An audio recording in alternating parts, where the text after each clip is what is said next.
তেসরা ফাল্গুন 16ই ফেব্রুয়ারি উপমহাদেশের প্রখ্যাত অলি হুজুর পূর্ণুর মওলা পাক হযরত সৈয়দেনা সৈয়দ শাহ মুর্শেদ আলী আল কাদের কাদ্দাস আলাহু সিররাহুল আজিজের 125তম বাৎসরিক উরস শরীফ মিয়া বাজার মেদিনীপুর খানকাহ শরীফে অনুষ্ঠিত হয়।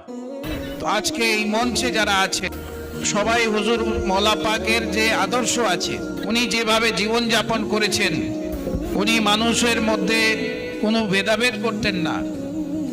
ওনার কাছে হিন্দু, মুসলিম, শিখ, খ্রিস্টান সব ধর্মের মানুষ আসতেন, দোয়া নিতেন, ওনার কাছে প্রার্থনা করতেন।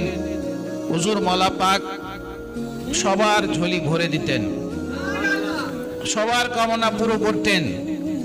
আল্লাহ তাআলা ওনাকে এত ক্ষমতা আতা করেছিলেন যে ওনার কাছে আসতো, যে অভাগা আসতো, যে মুসিবতের মধ্যে কষ্টের মধ্যে আসতো, সে খুশি হয়ে বাড়ি ফেরত যেত, নিজের দামান নিজের ঝোলি ভরে নিত মুরাদ থেকে।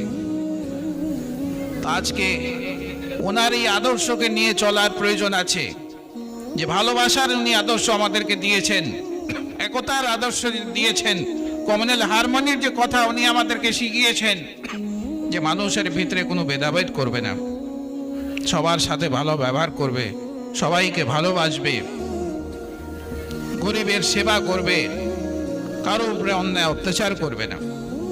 তো হুজুর মওলা পাকের তরিকাতে আমরা চলার চেষ্টা করছি। এই উরস শরীফের তত্ত্বাবধান করেন খানকাহ শরীফের পীর সাহেব হুজুর পাক প্রফেসর ডক্টর সৈয়দ মোহাম্মদ ইকবাল শাহ আল কাদেরি আল জিলানী মাদ্দাজিল্লাহুল আলী, যিনি পশ্চিমবঙ্গ সংখ্যালঘু কমিশন এর সদস্য, এবং কলকাতা দায়রা শরীফ ও মেদিনীপুর খানকাহ শরীফে কাদেরিয়া ও চিশতিয়ার সাজ্জাদানশীন। হুজুর পাক ঝান্ডা উত্তোলন করে উরস শরীফের সূচনা করেন।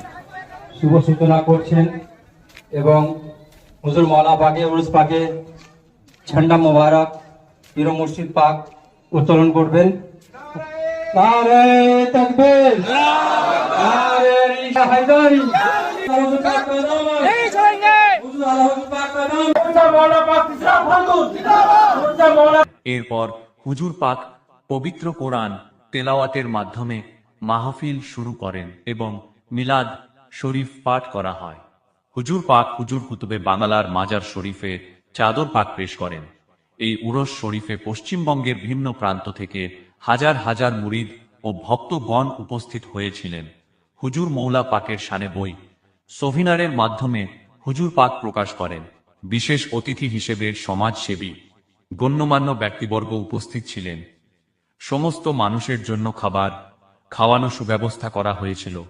হুজুর পাক সবার জন্য বিশেষ দোয়া করলেন এবং সবশেষে তাবারুক পাক দেয়া হয়।